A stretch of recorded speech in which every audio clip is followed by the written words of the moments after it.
Ready हो जाइए। 5 second बाद स्टार्ट। उपाध्यक्ष महोदय, बजट पर जो चर्चा चल रही है उसमें भाग लेते हुए मैं भी अपने विचार सदन के सामने प्रस्तुत करना चाहता हूँ। इस पर विचार करते समय दो स्थितियों को हमें दृष्टि में रखना होगा।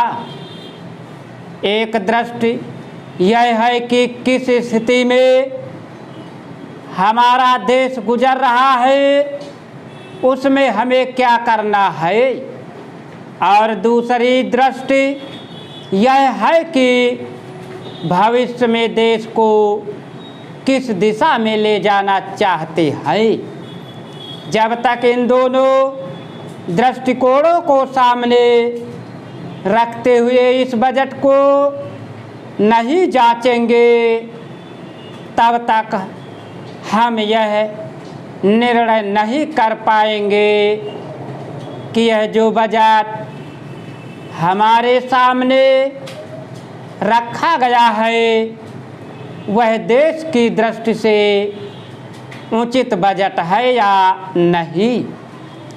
जब मैं इस समय की स्थिति को देखता हूँ तो मेरे सामने देश की संकटकालीन स्थिति आ जाती है। किस तरह से चीन और पाकिस्तान की तरफ से हमको खतरा है, किस तरह से वे देश पर हमला करना चाहते हैं और किस तरह से हमारी आपसी एकता को गिराकर मिटाकर हमको लड़ाकर देश में देशद्रोह फैलाना चाहते हैं।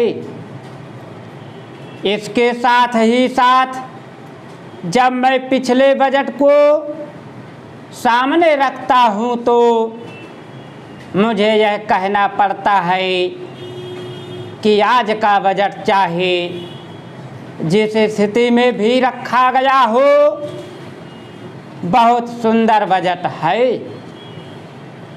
एक ईमानदार कोशिश हमारे वित्त मंत्री महोदय ने इस बजट को तैयार करते समय की है, लेकिन एक राजनीति की दृष्टि से जब मैं देश के भविष्य की ओर देखता हूँ तो मुझे यह कहने में कोई संकोच नहीं होता है कि कोई विशेष समाधान इस बजट से नहीं निकलता।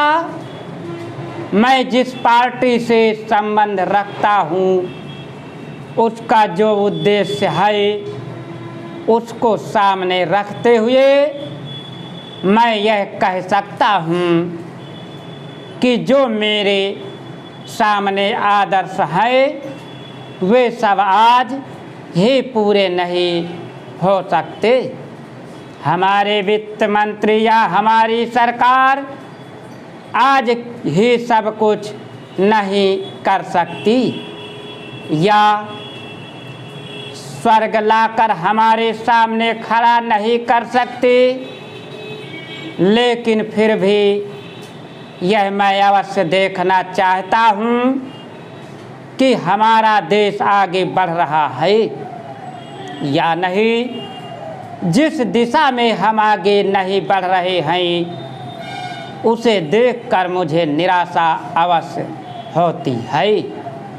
जो प्रस्ताव कांग्रेस अधिवेशन में पास हुआ उसके मूलभूत विचार मैं आपके सामने रखना चाहता हूँ।